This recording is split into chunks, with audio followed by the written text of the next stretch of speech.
Hello everyone, এই যে উঠোনটা দেখছো এটা হচ্ছে আমাদের বাড়ির সামনেটা, মানে যেটা দিয়ে আমাদের রুমের ভেতর ঢোকা যায় সেই উঠোনটা।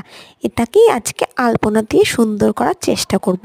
সেই কারণে একটা চক পেন্সিল নিয়ে ফার্স্টে যে আলপনাটা দেব সেটা হালকা করে স্কেচ করে নিয়েছিলাম, যদি আবার ভুলে যায় কোনো কারণবশত, সেই কারণে পেন্সিল দিয়ে করে নিয়েছিলাম। আর দেখো, এই আলপনাটা করতে কিন্তু আমার 2 দিন সময় লেগে গেছিলো।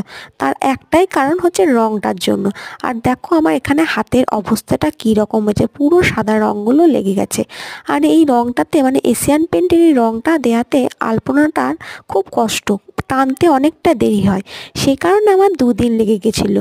সাদা দিয়ে আলপনাটা যেটা করব সেটা আমার পুরোপুরি কমপ্লিট হয়ে গেছে। এবার লাল রঙটা এর ওপর কিছু কিছু জায়গায় দেবো। দেখো আমার ফাইনালি আলপনা দেওয়াটা কমপ্লিট হয়ে গেছে। তোমরা হয়তো আমার থেকে আরও অনেক ভালো আলপনা পারো, কিন্তু আমার এই আলপনা দেওয়াটা কেমন হয়েছে প্লিজ কমেন্টে জানিও।